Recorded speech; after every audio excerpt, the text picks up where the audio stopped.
사회교육 교리 강의록이라 그래가지고 오늘 이 의미가 서서울지구의 7개 형제회 입회 2반 모임 겁니다. 그런데 아마 종신한 분도 오신 분도 있고 아마 6.2반이라든지 다른 반에서도 오신 분들이 몇 분 계시네요. 어쨌든 참 잘 오셨고, 왜 사회교리를 이렇게 서서울지구에서 의무적으로 하는가, 아마 오늘 강의를 듣고 이 내용을 보시면 아마 알게 될 겁니다. 자, 제가 오늘 아침에 여기 오면서 택시 탔습니다. 걷기가 아주 힘들어요. 제가 보통 지하철 버스를 좋아하는데 거의 그렇게 이용하는데 오랜만에 택시를 타고 왔습니다. 택시 탔더니 나이 지긋한 운전기사가 뭐 이야기를 걸어오더라고요. 자기가 6개월 전에 상처를 했대요. 부인이 이렇게 돌아가시는데 부인에 대한 이야기를 참 많이 해요. 그래서 굉장히 부인이 그립고 낙골묘도 낙골당도 가까운 데서 가지고 자주 가고 그 부인에 대한 그리움, 50년간 결혼 생활을 했는데 그런 이야기를 했습니다. 그러면서 내릴 때쯤 돼가지고 그런 얘기를 하더라고요. 저보고 부부 사이는 좋으세요? 그래서 제가 그럼요, 좋아요, 그렇게 했어요. 제가 뭐라 그러겠어요. 거기서 그래서 부인하고는 사이가 좋으시냐고. 그럼요, 좋아요, 아주 쾌활하고 아주 잘해요. 그러고 말았는데 굉장히 돌아가신 부인에 대해서 저는 그 생각하면서 오늘 항상 강의 주제를 머리에 두고 있었으니까 세상, 여러분들이 세상을 어떻게 바라보는가, 그거에 대한 사회교리니까요. 그거하고 밀접히 연관되어 있다고 생각했어요. 사회교리, 세상. 여러분들 되게 다 결혼하신 분들입니다. 그죠? 나는 저 영보처럼 결혼 안 했다는 사람 손 들어봐요. 아무도 없네. 야, 다 성공했네요. 예. 항상 배우자가 좋진 않죠. 항상은 뭐 미울 수도 있고 아주 예쁠 때가 더 많겠지만 글쎄 예쁠 때가 더 많을까? 살아갈수록 그런 생각도 들 것이고, 근데 남편을 사랑해야 된다는 걸 압니다. 이해하고 용서하고 사랑해야 하는 존재라는 걸 알아요. 이 세상이 그런 것 같아요. 세상은요, 우리 이따가 좀 살펴보겠지만 사랑해야 할 대상으로서의 세상이 있고 우리가 따르지 말아야 할, 미워해야 할, 피해야 할 그런 세상의 정신도 있습니다. 프란시스코의 표현에 따르면 육의 정신, 영의 정신, 그런 표현이 있는데요. 그래서 세상이 그런 곳이 아닌가. 우리 세상은 그러니까 선과 악, 영과 육, 많은 곳에 혼재되어 있는 곳에 살고 있는데, 여러분들 과거에는 삼구사상이란 말을 썼습니다. 들어보셨어요? 네. 삼구가 뭡니까? 세속, 마귀, 육신. 근데 이런 말을 하는 분들은 되게 구교들인데, 나는 3대째 이상 내려오는 구교다. 손 들어봐요. 아무도 한 분, 두 분밖에 없네. 나는 적어도 2대째, 나가 아니고 위에 아버지 때나 2대째 된다. 손 들어봐요. 들어요, 빨리. 아니, 한 4명밖에 안 되는데, 그럼 나머지는 여러분 세대에 세례받은 거요? 와, 그러니까 신앙의 깊이가 얼마나 얕은 거요. 정말로. 신앙의 그거는요, 뱃속에서부터 신앙교육 받는 겁니다. 태중교라 그러죠. 그러니까. 태중교라 그러고, 뱃속에서부터 신앙교육 받는 게 얼마나 중요한가. 삶으로 있는 거죠. 저도 제가 고등학교 때 세례받았으니까, 저도 세례의 역사는 길지 않습니다. 그런데 신학교 가서 여러 학생들 보면 뭐 구교들도 있고 순교자의 후손들도 있고 많이 있어요. 근데 처음에는 쟤들이 구교라 그러면서 순교자의 후손이라 그러면서 행동하는 게 뭐 저래? 욕도 하고 막 지 성질대로 하고 막 영 마음에 안 들게 참 많았어요. 그런데 정말로 위급하고 정말로 중요할 때 신앙의 모습이 나오더라고요. 저는 그거 보고 감탄한 적이 있어요. 여러분들 되게 운전하시는 분들이 많을 텐데요. 운전 잘하는 사람은요, 어떤 때 운전을 잘해요? 급할 때 잘하는 거예요. 보통 때는요, 그냥 밟으면 차가 나가요. 한 시간, 2시간만 배우면요, 차 몰 수 있어요. 문제는 급하고 위기의 상황에서 얼마나 잘 대처하느냐. 그때 운전을 오래 하고 잘하는 사람들이 나타나요. 그러니까 운전에 경력도 있어야 되거든요. 삼구사상을 이야기하면서 이 이야기를 하는 것은 구교들에게 있어서 삼구사상, 세속, 육신, 마귀, 세속, 그것이 세 가지 원수입니다. 그것이 오랫동안 들어왔던 우리의 사고방식이에요. 그것이 언제쯤에 바뀝니까? 혹시 아세요? 예? 바티칸 공의에서 바뀌어요. 여러분들 삼구사상이라는 표현조차도 요즘은 그렇게 쓰지 않습니다. 삼구사상, 세 가지 원수. 자신의 육신, 세속, 마귀. 이것이 우리가 물리쳐야 할 원수다. 사실 굉장히 부정적인 그런 표현이죠. 삼구사상과 반대되는 것이 영적인 것에 대해서만 집중하는 것. 육은 멸망을 가져오지만 영적인 것은 생명을 준다. 요한에 나오는 이야기인데요. 그 속에서 사실 둘로 완전히 나눈 겁니다. 거룩함, 그리고 거룩하지 않는 것. 영과 육, 세속과 영적인 것. 그런 식으로 나눠가지고 우리들에게 있어서 사실 사회라는 것은 별로 생각하고 싶지 않은, 그래서 가능하면 신자들이 세속과는 거리가 있는 삶을 살도록. 그런데 우리가 세속과 거리가 있게 살 수 있나요? 세속 속에서 사는데. 특별히 뭐 수도원에서 사는 사람들 말고는 다 세상 안에서 숨쉬고 살아가는데 어떻게 그게 가능해요?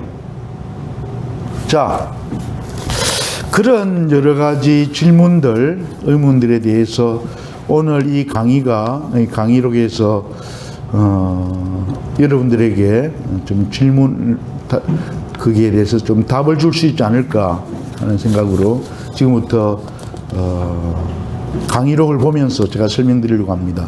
이 강의록은 제가 쓴 글은 아닙니다. 제가 사회교리를 준비하면서 이런저런 책들을 많이 읽었어요.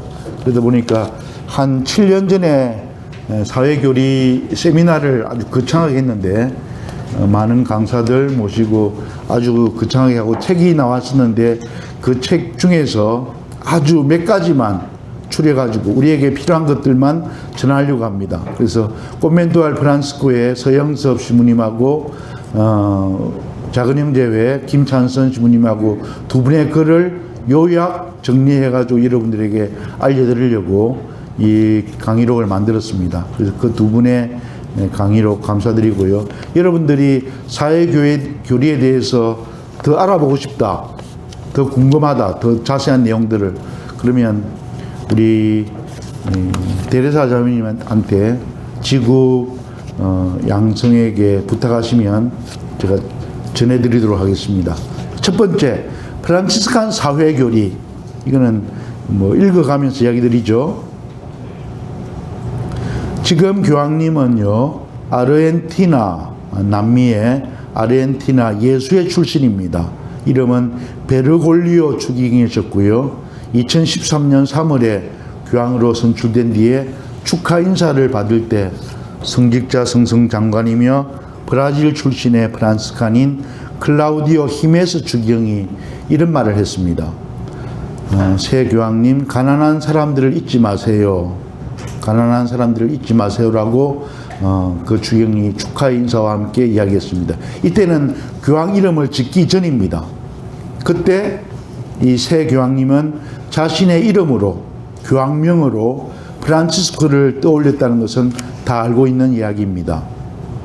그런데 새 교황이 벌써 뭐 10년이나 됐지만 새 교황이 프란치스코라는 이름을 갖기로 한 것이 우리들에게, 우리 프란스칸들에게 어떤 것인가, 자랑스럽고 영광스러운가. 역대 교황 중에서 지금 역대 교황이, 현 교황님이 몇 대가 되죠? 266대?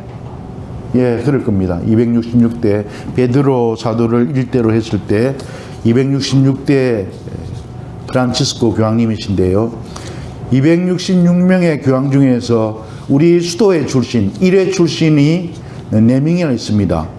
뭐 니콜라우 4세, 뭐 이런 교황님들이 4분이 교황직에 있었는데 그분들도 프란치스코라는 이름을 안 썼습니다. 그런데 예수회 출신으로, 예수회가 수도회의 한 종류인데요. 가장 영향력 있는 수도회, 현재 전 세계에서 제일 큰 수도회라고 이야기할 수 있습니다. 한국에서는 서강대학을 운영하는 그런 예수회 본부가 서강대학이 있죠. 예수회 출신으로 처음 교황된 분이 프란치스코라는 이름을 쓰는 것이 우리에게 어떤 의미이고 시대적으로 어떤 의미인가.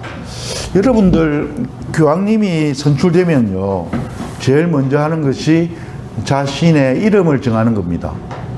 이전까지는 뭐 베르골리오 추기경으로 불렸지만 교황직이 되면서 제일 먼저 선택하는 것이 내가 교황직으로서 이런 이름을 가지겠습니다라고 공포합니다. 그래서 새 교황님은 누구누구 교황님입니다라고 선언됩니다. 이 이름이 왜 중요한가? 왜 중요할까요? 이름이 왜 중요할까요? 한국 사람들 이름 중요하잖아요. 그래서 되게 이름을 지을 때 아주 뭐 어른들이나 점집에 가거나 뭐 좋은 뭐 철학관에 가서 그렇게 짓잖아요. 이름을 짓는다는 것은요, 자신의 이름에 따라서 살겠다는 뜻입니다. 교회를 운영하겠다는 뜻이에요. 그러니까 이 베르골리오 추기경님이 프란치스코라는 교황명을 가졌을 때는 나는 아시시의 가난뱅이 프란치스코처럼 이 교회를, 전 세계 교회를 이끌어 가고자 합니다 라는 뜻입니다. 맞아요? 네. 맞는지 안 맞는지 아나 뭘 알아야 뭐 얘기를 하지. 자, 그래서 내가 이 교황님 전에 어떤 교황님이 계셨는가 한번 좀 알아봤어요. 이 교황님 전에 누가 있었어요? 베네딕토 16세. 어떤 개그 프로그램에 베네딕토 16세라니까 베네딕토 16살이야? 베네딕토 16세란 말이 무슨 뜻입니까? 그렇죠. 베네딕토라는 이름을 16명의 교황님이 가진 겁니다. 첫 번째 교황 베네딕토는 그냥 베네딕토 교황이라 불러요. 그 다음부터는 베네딕토 2세, 3세, 4세, 5세. 그래서 우리 2000년의 역사 동안에 베네딕토라는 이름을 16분의 교황님이 가졌다. 그러면 지금 프란치스코 교황님은 몇 세입니까? 첫 번째입니다. 자, 베네딕토 16세 전에는 요한 바오로 2세. 이분 이름이 참 재밌는데요. 요한 바오로 2세는 요한 바오로 1세가 있었을 거 아니에요. 그죠? 요한 바오로 1세는 거의 한 달밖에 안 사셨어요. 교황직이 너무나도 큰 부담이고 그래서 거의 한 달 만에 돌아가셨어요. 그러니까 그분은 뭐 이렇다 할 그것은 이름만 남아있습니다. 근데 요한 바오로 1세에 이어서 뭐 폴란드 출신 그분이 요한 바오로 2세라고 했는데 왜 요한 바오로라는 이름이 있을까요? 요한 바오로 1세. 요한 바오로라는 이름이 첫 번째입니다. 그죠? 그분이 왜 요한 바오로가 지었을까요? 그분이 왜 이름을 요한 바오로는 이름이 없었어요. 여태까지. 왜 그럴까요? 그것은요, 선임 교황의 이름을 본받은 겁니다. 그 전에 교황님이 바오로 6세 교황님입니다. 그 전 교황님이 누구요? 그 전, 요한 23세. 요한 23세와 바오로 6세 교황님의 이름을 같이 받은 거예요. 그래서 요한 바오로. 그분이 장명한 거죠. 나는 요한 23세 교황님의 유지와 바오로 6세 교황님의 뜻을 함께 이어받아서 이 교회를 이끌어 가겠다. 그래서 요한 바오로 1세라고 했고, 이어서 한 달 만에 돌아가셨고, 이어서 교황되신 분이 요한 바오로 2세라고 한 겁니다. 요한 바오로 거기서 이야기하는 큰 흐름이 뭘까요? 어떤 주제일까요? 나는 이분들의, 이 교황님 두 분의 뜻을 이어받겠다. 그것이 어떤 정신일까요? 예, 2차 바티칸 공의회의 정신이요. 요한 23세 교황님은요, 무엇을 시작한 분입니까? 2차 바티칸 공의회를 시작하신 분이에요. 근데 교황 되실 때부터 아주 재미있는 일들이 많았었는데, 교황 되실 때 교황 뽑기가 무지하게 힘들었거든요. 콘클라베라는 교황 선출 기구에 들어가서 무지하게 힘들어가지고, 그때 추기경단 한 80여 명 추기경단이 어렵게 결정된 것이, 그러면 징검다리 교황을 만들자. 무슨 말인가 하면, 나이 들어서 오래 못 살, 곧 죽을 교황을 뽑자. 그러나서 우리가 좀 생각하고 그 교황이 있는 동안에 그 다음에 또 그거 할 수 있지 않겠느냐 해가지고, 어떤 학자들에 따르면 징검다리 교황이라고 그래요. 이미 병들었고 벌써 교황직에 있을 때 거의 환자였어요. 그런데 그 교황님이 요한 23세가 2차 바티칸 공의회를 했고, 그 다음에 공의회 도중에, 공의회가 4년간 그쳤는데 공의회 도중에 돌아가십니다. 공의회 마무리를 누가 하십니까? 어떤 교황님이? 예, 바오로 6세. 바오로 6세 교황님은 잘 알아둬야 될 게요, 우리 회칙을 인준해 주신 분이에요. 몇 년도에? 1978년도에 우리 회칙을 인준해 주신 교황님이라고요. 바오로 6세 교황님하고는 우리하고 인연이 깊습니다. 그분도 물론 사면이 있었어요. 요한 23세도 사면이셨고 우리와 같은 회원입니다. 그래서 두 분의 이름을 이어받아서 요한 바오로 1세, 요한 바오로 2세 이렇게 쭉 내려온 것은 공의회가 그 정도로 소중하고 이 사회, 우리 교회에 널리 퍼져야 한다. 그것이 바로 교황님의 이름에서 나온 겁니다. 지금 프란치스코 교황님은 우리 교회의 가난한 사람들을 위해서 프란치스코처럼, 프란치스코와 같은 정신으로, 그런데 사실 프란치스코의 이름을 교황명으로 갖는다는 것은 굉장히 특이한 경우입니다. 프란치스코 성인이 얼마나 유명한 분인가 전 세계적으로, 교회사적으로 다 압니다. 모르는 사람 아무도 없어요. 교회의 사람이라면, 교회의 성직자라면 프란치스코, 아시세 성 프란치스코가 어떠한 분이신지를 잘 알아요. 그런데 왜 그 많은 역대 교황님들이 프란치스코한 이름을 못 가졌을까? 두 가지 의미가 있을 텐데, 하나는 어떻게 감히, 여러분들은 교황님을 두고 어떻게 감이라는 표현이 이상해 들을지 모르지만, 교황이라 하더라도 어떻게 프란치스코라는 이름을 내가 가질 수 있지 않은 그런 마음이 하나 있을 수 있습니다. 또 하나는요, 프란치스코의 영성을 실천적으로 이 교회 운영을, 전 세계 교회 운영을 위해서 이렇게 프란치스코의 방법으로 한다. 참 쉽지 않은 모습이다. 는 뜻에서 감히 프란치스코한 이름을 교황 이름을 못 가졌어요.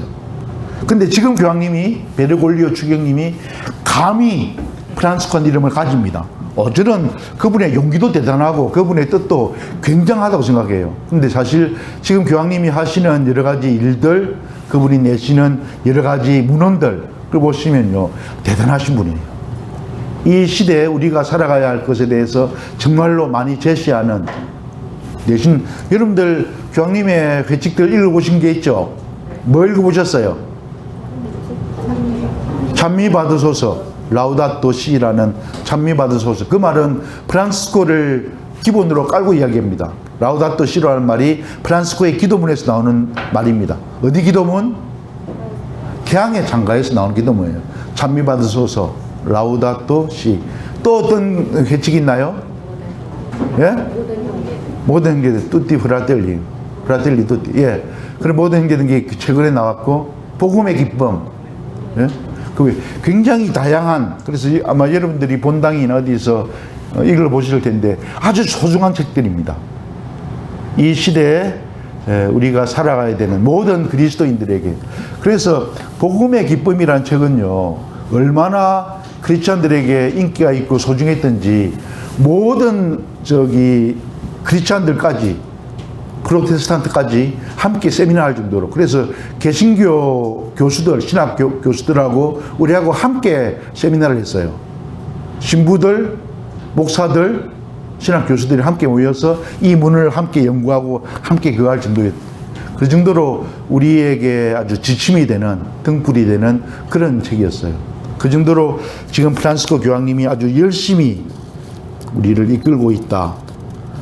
자, 그래서 그러므로 우리가 살아야 할 이 시대가 어떤 시대이고 왜 교황이 프란시스코를 이 시대의 대안으로 삼았는지, 이 시대 상황 안에서 어떻게 해야 하는지 이렇게 반성하고 고찰하고 대안을 마련하고 실천해야 한다. 그것이 바로 폭넓게는 사회교리라고 할 수 있습니다. 자, 우리가 교리라 그러면요, 하느님에 대해서만 하는 것이 교리라고 생각해요. 그래서 교리 시간에 가면 첫 번째 예비자 교리 시간에 가면 뭐 가르칩니까? 성호경 가르칩니다.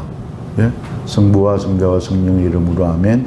그 다음에 이제 하느님의 존재. 이제 거의 교리라 그러면 하느님에 대해서만 이야기하는데 아니요. 그건 아주 국한된 제한된 이야기입니다.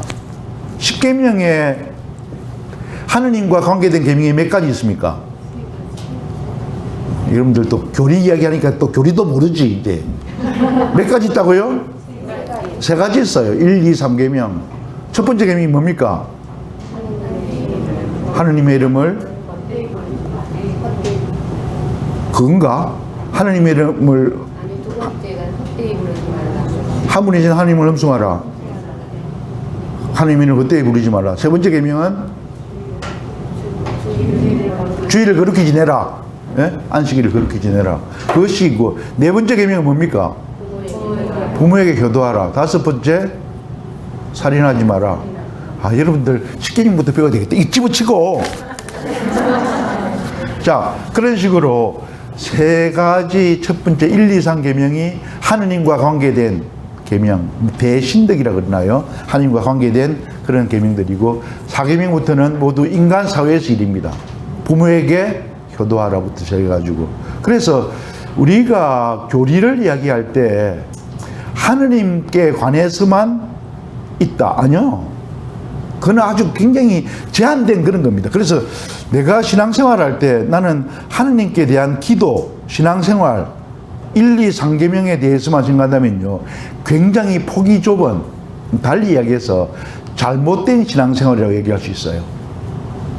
우리가 사회에 살면서 사회를 신앙인의 눈으로 바라보지 않는다 그러면 그건 잘못된 신앙인입니다. 자, 여기서 질문. 지난번 대통령 선거에 누구 찍었어요? 그 이야기 안 해도 돼요. 이야기하면 안 되지. 이재명이 찍었어요? 윤석열이 찍었어요? 내가 맞춰볼까요? 이 중에 다수가, 과반수가 윤석열이 찍었습니다. 근데 찍어도 좋아요. 누굴 찍는지 좋은데 찍는 것에 대해서 이렇게 생각해야 돼요. 내가 크리스찬으로서, 가톨릭 신자로서, 그리고 프란치스칸으로서 평가하고 판단하고 투표했는가. 굉장히 중요한 겁니다. 그렇게 했어요? 나는 그렇게 했다고 생각하는 사람 손 들어봐요. 하나, 둘, 세 명, 네 명, 다섯. 나머지는 올라가다가. 그런데 사실 저는요, 이것이 사회교리의 핵심이고 중요한 거예요. 여러분들이 대통령 뽑으면서 저 사람이 우리를 얼마나 잘 살게 해줄 것인가, 그것도 하나의 이유가 되겠죠. 그죠? 우리를 얼마나 정의롭고, 윤석열이가 얘기하듯이 공정과 뭐라 그러나, 정의와 공정이라고 그랬나요? 그런 거예요. 그것도 어떤 때는 하느님을 깨로 가는 중요한 것일 수 있어요. 근데 우리가 하느님과 좀 가까운 사람, 신앙인, 우리의 가치관, 크리스찬이고 프란치스칸으로서의 가치관과 얼마나 가까이 있을까? 나는 그것이 본질이 돼야 된다 생각해요. 여러분들 투표소에 들어가가지고 성호경 놓고 투표했어요?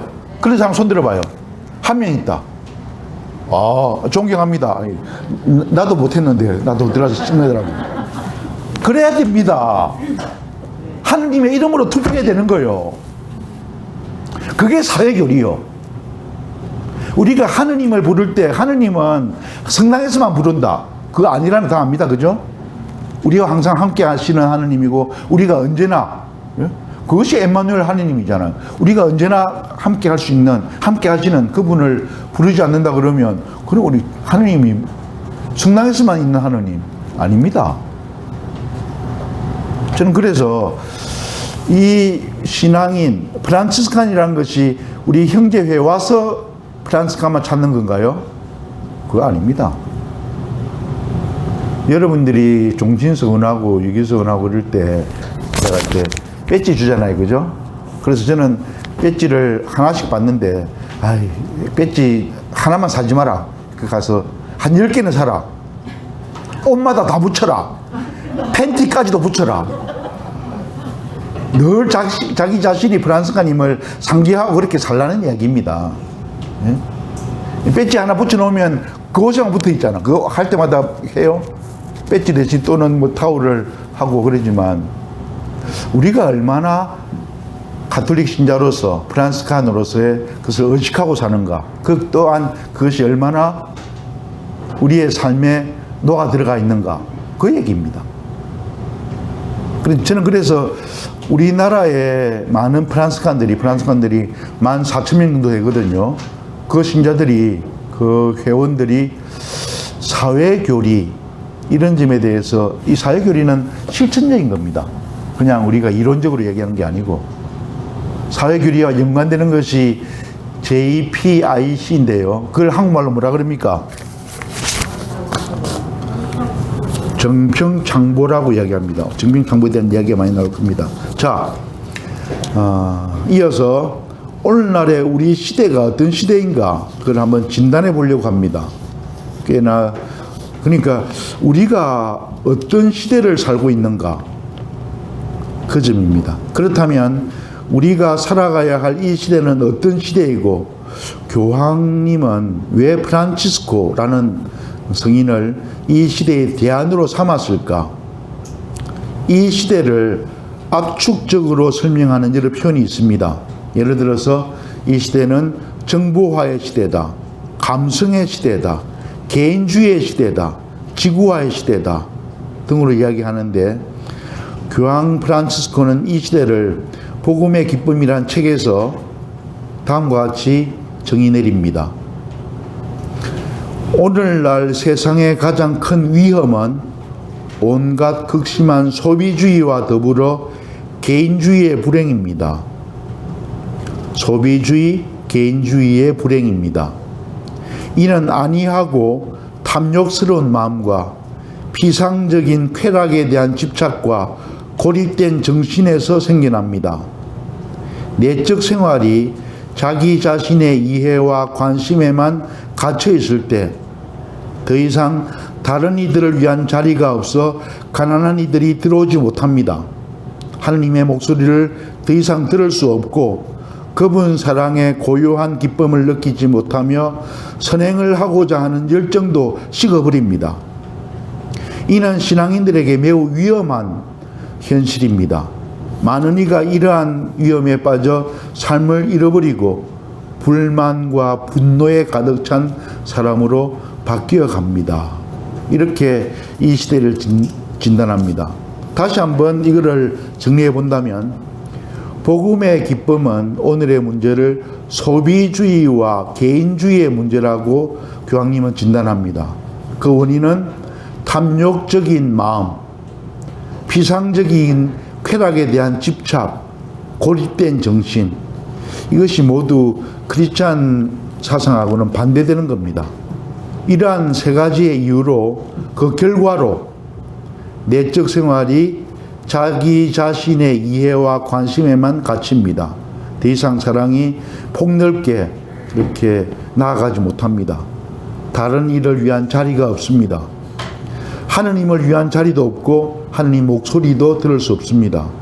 그래서 더 이상 하느님의 사랑이 충만함과 기쁨을 주지 못합니다.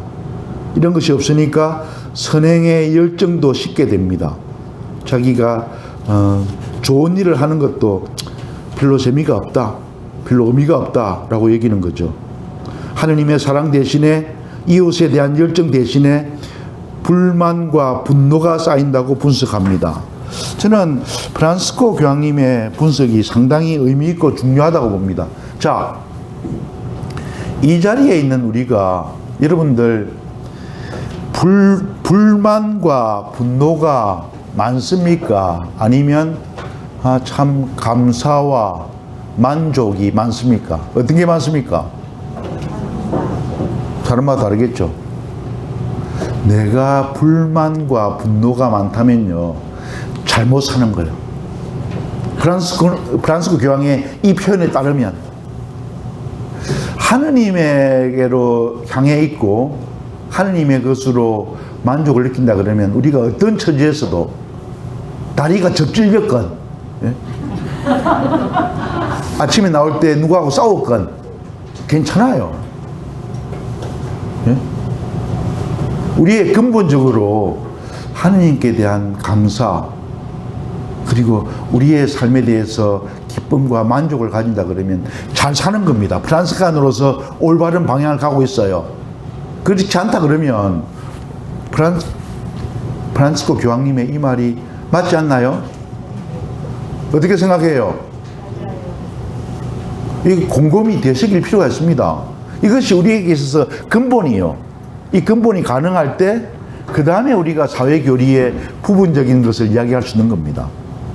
이것이 되어 있지 않다 그러면요, 우리의 활동이나 이런 것들이 굉장히 의미 없어지고 무미건조해집니다. 저는 가끔 그런 얘기 듣습니다. 본당에서 굉장히 열심히 활동하는 분인데 우리 형제 안에서도 마찬가지고 그런 사람이 갑자기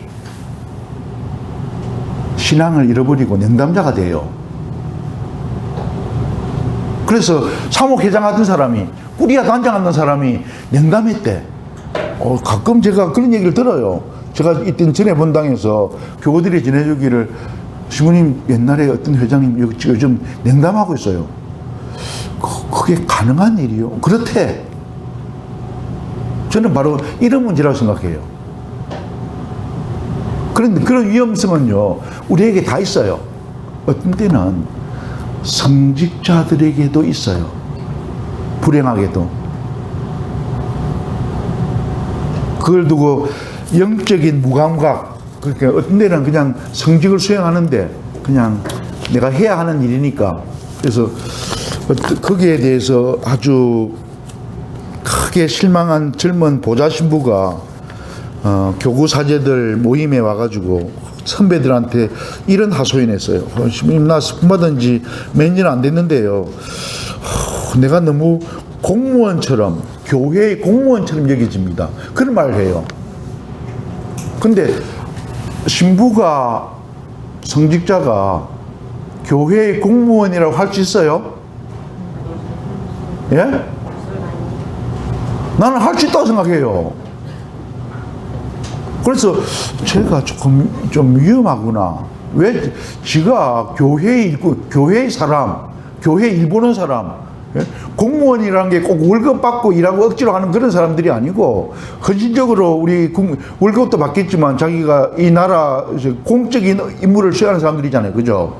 그런 사람들이 공무원으로서의 어떤 자신의 어떤 프라이드도 있겠고, 헌신 그런 것도 있을 텐데, 그러니까 교회의 공무원처럼 여겨집니다. 그러고 나서 내가 2년 뒤에 젊은 친구 나갔대요. 그래서 그것이 굉장히 불만스럽고, 자기가 막 하고 싶은 걸 막 마음대로 못하고 교회의 어떤 그거로 이제 머물러 있는 것에 대해서 굉장히 불만스러웠던 거죠. 그 얘기 듣고 참 마음이 아팠어요. 나는 교회의 공무원이라는 게 그렇게 나쁘게 안 들리는데, 모르지, 내보다 한 세대 떨어진 것이니까. 제가 내년이면 사제스푼 40년이거든요. 참 많이 살았어요. 그죠? 40년간 살면서 나름대로 교회 일을 한다는 것에 대해서 자랑스럽고 만족하고 기쁨을 줬는데 그럴 것이 없었다 그러면 참 살아가기 힘들었겠다. 자, 그 결과로 이제 복음의 기쁨, 소비주의와 개인주의가 오늘날의 문제다. 탐욕적인 마음, 피상적인 쾌락에 대한 집착, 고립된 정신, 이런 것이. 이것이 오늘 우리가 살아가는 현실에 대한 아주 정확한 분석이다. 우리가 사는 현대, 이 시대는 분명히 개인주의 시대입니다. 자유가 중요한 시대입니다. 야, 제가 어저께 텔레비전 하나를 봤는데요. 거기서 어떤 분이 강의를 했어요. 이 시대에 대해서 진단하기를 참 재미있게 아주 들었습니다. TVN에서 했던 밤 한 12시나 11시 넘어서 했던 강의예요. 그래서 이 시대를 진단하기에 옛날에는 우리나라를 핵가족 시대라고 그렇게 해야 돼요. 요즘은 핵가족 시대라고 이야기하지 않습니다. 그죠? 핵가족 시대라고 아주 즉기 당연한 거니까. 옛날에는 대가족으로 뭐 할아버지, 부모님, 자식들 또는 그 밑에 손자들 이렇게 대가족이 살다가 핵가족이라는 이름이 처음에는 굉장히 어색했어요. 부부가 애들하고만 사는 또는 부부만 사는. 그래가지고 부부가 애 손을 하나 잡고 있는 것을 핵가족이라 얘기하지 않고 둘의 뭐라 그러더라? 독립 무엇에 애가 하나 있는 그런 식으로 표현했어요. 그것이 이 현실에 요즘 보는 눈이래요. 그래서 굉장히 저는 어저께 그 얘기를 들으면서 좀 새로운 걸 많이 봤는데요. 여러분들 가족 관계에 대해서 보는 눈도 많이 달라졌습니다. 개인주의에 대해서는요, 여러분들 개인주의가 옛날에 비해서 굉장히 많아졌다는 거 아시죠? 여러 군데에서 체험할 수 있습니다. 수도원도 그래요. 성직자들도 그렇습니다. 그러니까 이 개인주의가 항상 다 나쁜 건 아니에요. 오히려 어떤 전체주의, 집단주의의 잘못을 그할 수 있는 좋은 점이 분명히 있습니다. 그런데 개인주의의 위험 또한 있죠. 자, 계속 봅시다. 이 시대는 분명 개인주의 시대이고 자유가 중요한 시대다. 그런데 오늘날 마음의 병, 정신의 병을 앓는 사람이 옛날보다 더 많고 자살자 수가 더 많은 것은 개인주의와 자유가 잘못심이 틀림없다. 이 말은 개인주의와 자유가 분명히 좋은 점이 있고 이것이 좋은 쪽으로 기능했다면 인간이 옛날보다 더 행복했을 텐데 잘못 기능했길래 개인주의와 자유가 잘못됐길래 이렇게 되었다는 뜻이다. 그렇다면 어떻게 왜 잘못 기능한 것인가? 이것이 바로 소비주의 때문이다 라고 교황님은 갈파하고 있는데 이제 소비주의가 어떻게 이렇게 만드는지를 한번 보기로 하자. 교황님이 말하는 극심한 소비주의는 신자유주의가 조장하는 겁니다. 여러분들 새로운 용어일지 모르지만 일반적으로 쓰는 말입니다. 신자유주의를 반대하는 케인즈 학파의 폴 사무엘슨이라는 학자는 이렇게 이야기합니다. 행복은 소비하는 것, 소유하는 것이 행복이다. 그래서 광고에도 그렇게 많이 광고합니다. 예? 소비자가 왕이다. 그런 표현 쓰고 많이 소비하면 많이 좋은 사람으로 그렇게 사회에서 이야기합니다. 그래서 신자유주의는 욕망을 줄여서 행복을 해야 되는데 그것이 아니라 욕망을 늘리면서 행복하라고 이야기한다. 소유를 늘림으로써 행복해지는 쪽으로 한다. 여러분들 나이가 되게 한 50대가 제일 많을 것 같은데요. 50대, 60대도 있겠고. 여러분들이 젊을 때, 한 세대 전에 부모의 세대를 생각하면 여러분들 부모 세대보다 또 훨씬 지금 살기가 좋아졌죠. 옛날에는 개인방이 없었을 수도 있는데 지금은 개인방 다 있어요. 그죠? 입는 것, 옷도 훨씬 많아요. 먹는 것, 잘 먹어요. 그러니까 배가 나왔지. 저도 나왔어요.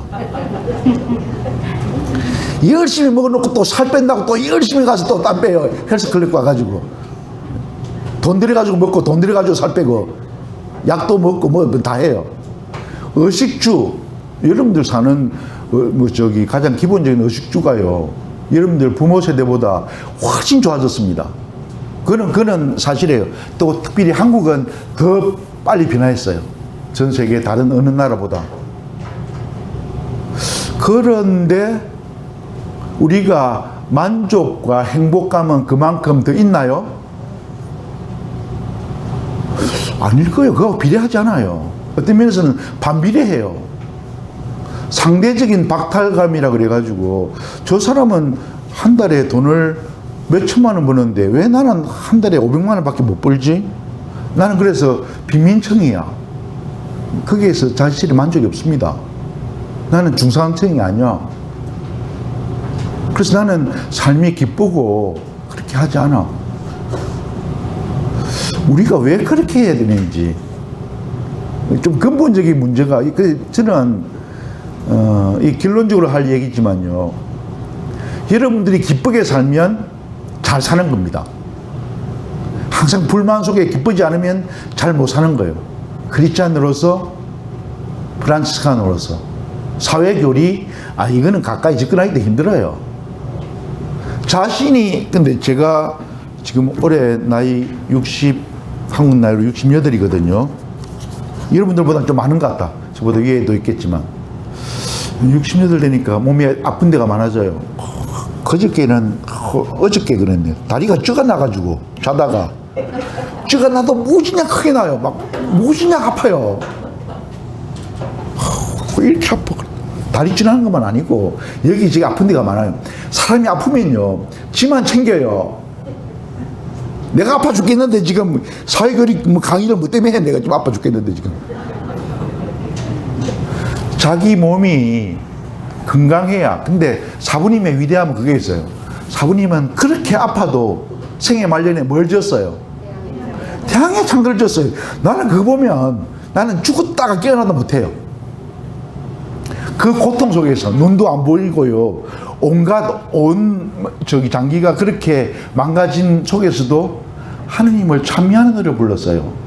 나만 찬미하는 거 아니고 세상 만물 보고 함께 참여하자 그러고 마지막에는 뭐까지 참여하자 그래요? 죽음까지 참여하자 그래요. 난 그런 사람 미친 사람이에요.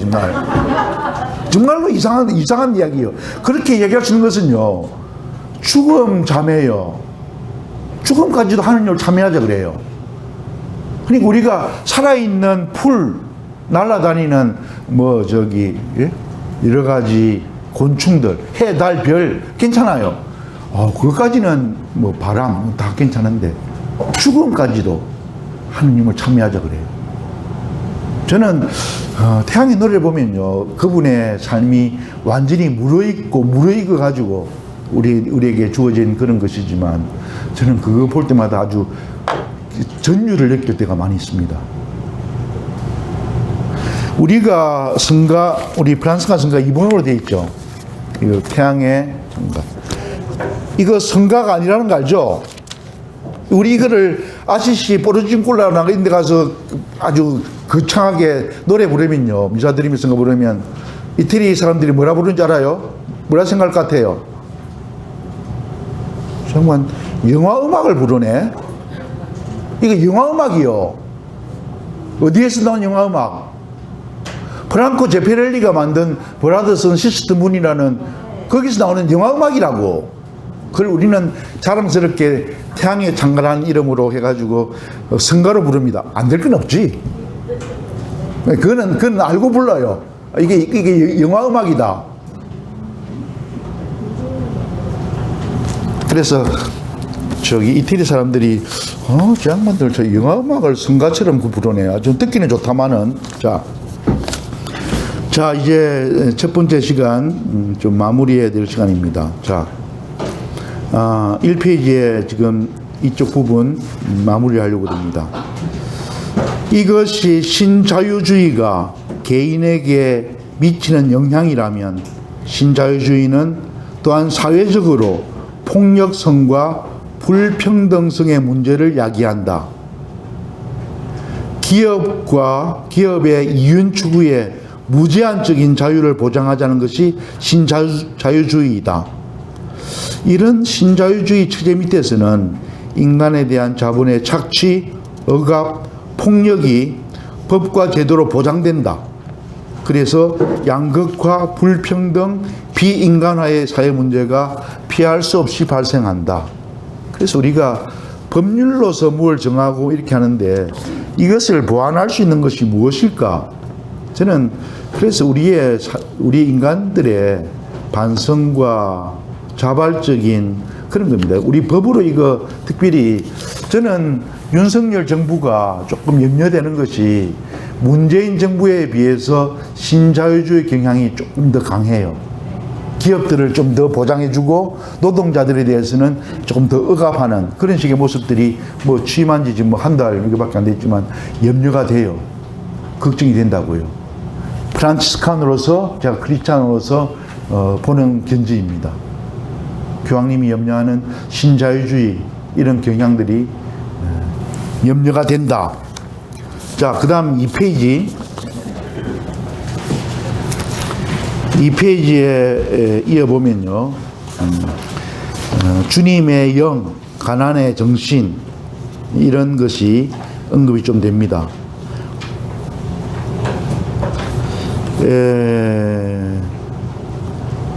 세 번째 문단에서 이것을 보기로 합시다. 이런 문화, 신자유주의와 소비주의가 주도하는 문화, 이런 문화가 휩쓸리게 될 때 어떤 결과가 나올까?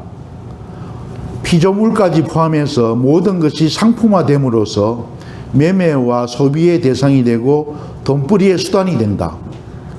나의 안락을 방해하는 이웃들의 고통에 무관계하게 된다. 고 지적한다.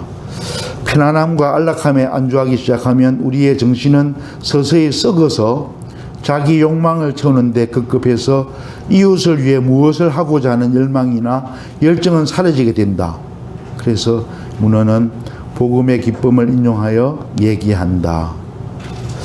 저는 요즘 층간소음 때문에 굉장히 괴로워합니다. 그죠?